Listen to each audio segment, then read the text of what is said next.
Hello, नमस्कार देवरे साहेब. नमस्कार वकील साहेब. भारी काय वकील भारी आहेत हो. हा, वकील भारी आहेत बाई ना, कुठपर्यंत लढी राहा तुम्ही तर. हा, उपोषण करी संदेशात तुम्ही अधिकार करा. भेटे का? मग भेटी ना, संघर्ष करत राहिला तर मिळतच. हा, याचिका कसं काय सातत्याने वाटलं तुम्हाला? सातत्याने एकदम व्यवस्थित केलेलं आहे लिखाण, सगळ्या काही गोष्टी व्यवस्थित मांडलेल्या आहेत तुम्ही. स्वतः अभ्यास केला आपण नेटवर? ना अभ्यास केला म्हणजे जी मांडणीची पद्धत असते ना, हो, ती बरोबर आहे, एकदम बरोबर आहे. असं ना?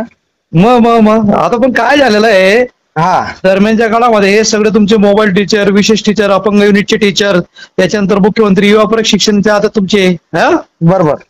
त्याच्यानंतर आता मागचे ते कला शिक्षक वगैरे, त्यांनी शारीरिक शिक्षण हे घेणारे, हा, हो, यांनी काय केलेलं आहे, त्या या प्रकारचे कॉन्ट्रॅक्ट बेसवर त्यांनी सुरुवातीला दिलं त्यांनी की नाही. बरोबर. आणि मग त्याचं जे स्वरूप त्यांनी काही एक साधारण अकॅडमिक इयरच्या ऑर्डरच्या त्यांनी ब्रेक दिलं राहिले, तर मग त्यांना सांगता येतं या गोष्टी. बरोबर. तुम्हाला आपल्याला जर कुठल्याही गोष्टीचा ब्रेक नाही दिला तर मग पुढे पाठपुरावा करता येतो या गोष्टीला. असं बरोबर. कारण तुमची कंटिन्यू सर्व्हिस पकडली जाते ना.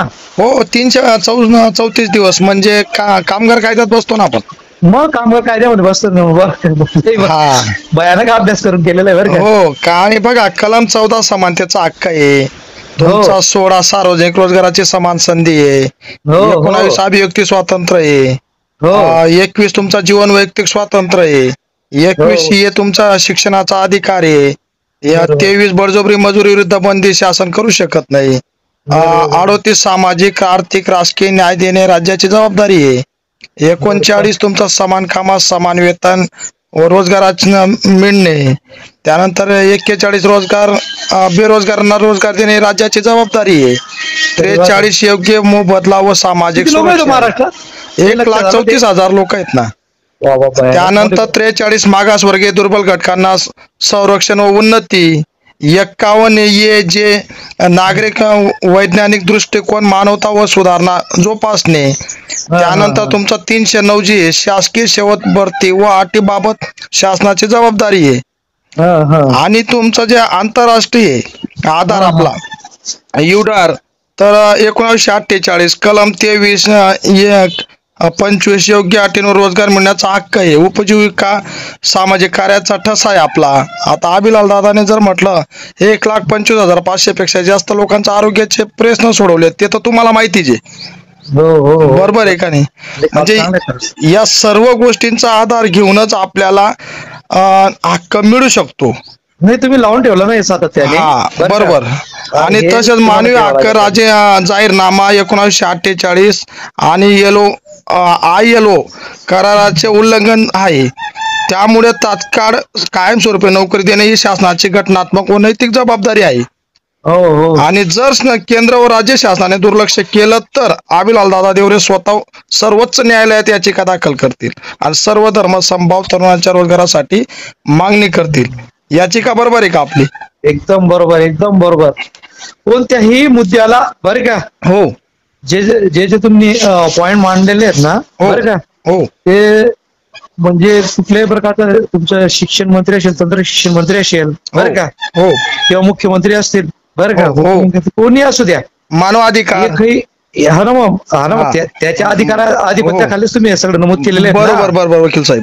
हा, तर त्यांना घेणं म्हणजे फारच गरजेचं आहे. हो, एवढं स्ट्रगल करावं लागेल मात्र 100% वकील साहेब. जर मला लोकांनी साथ दिली तर मी तुम्हाला सांगतो 1,34,000 तरुणांना एका वर्षाच्या आतमध्ये आपण न्याय देऊ शकतो. त्यानंतर 10 लाख तरुणांना, जो 10 लाख तरुणांना निवडणुकीच्या पार्श्वभूमीवर शब्द दिला होता शासनाने, त्यांना आपण या आधारावर आपण न्याय देऊ शकतो. आणि स्वातंत्र्य दिनाच्या दिवशी माननीय नरेंद्र मोदी साहेबांनी 15 ऑगस्टच्या दिवशी जो शब्द दिला 3.5 कोटी तरुणांना, तो सुद्धा अभिलाल दादा देवरे 3.5 कोटी तरुणांना न्याय देऊ शकतो, रोजगार उपलब्ध करून घेऊ शकतात. खूप कुटुंब उजळून जातील बरं का. 100%. कारण रात्रंदिवस जर मी अभ्यास करतोय, एका वर्षापासून शिक्षक झालो, एका वर्षापासून वकील झालो, आणि अनेक वर्षापासून कार्यकर्ता होतो, सामाजिक कार्य केला, आरोग्य दूत म्हणून आपली ओळख आहे धुळे जिल्ह्यात. आरोग्य दूत म्हणून ओळख आहे. आणि गरिबीची चटके सुटलेला व्यक्ती आहे. बरोबर. बेगर मध्ये राहतो, बायको 200 रुपये रोजाने कामाला जाते, मी 200 रुपये रोजाने कामाला जाताना झटका आला, तुम्हाला माहिती आहे वकील साहेब. जरांगे पाटला सारखंच काम आहे बुवा तुमचं. बघा, जरांगे पाटीलचं स्वागत आहे. एका जातीसाठी लढतायत, पण आपण सर्व धर्म समभाव, आम्ही दादा सर्व धर्मासाठी लढतायत.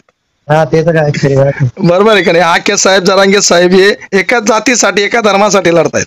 हे बघा, फक्त एकच माणसाने चालायचं. हो, प्रत्येकाचं रक्त लाल आहे. 100%.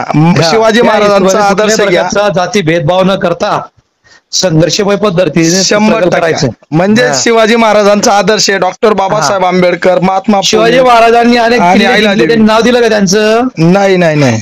हा, मग तसं करताय का तुम्ही? 100%. यश मिळेल 100%. 100%. आणि तुमची सारखी साथ आहे ना वकील साहेब. बघा, मला म्हणजे खूप शिकण्यासारखं मिळतं. मी नेहमी बघतो तुमचे स्टेटस, वाचतो. बरोबर बरोबर.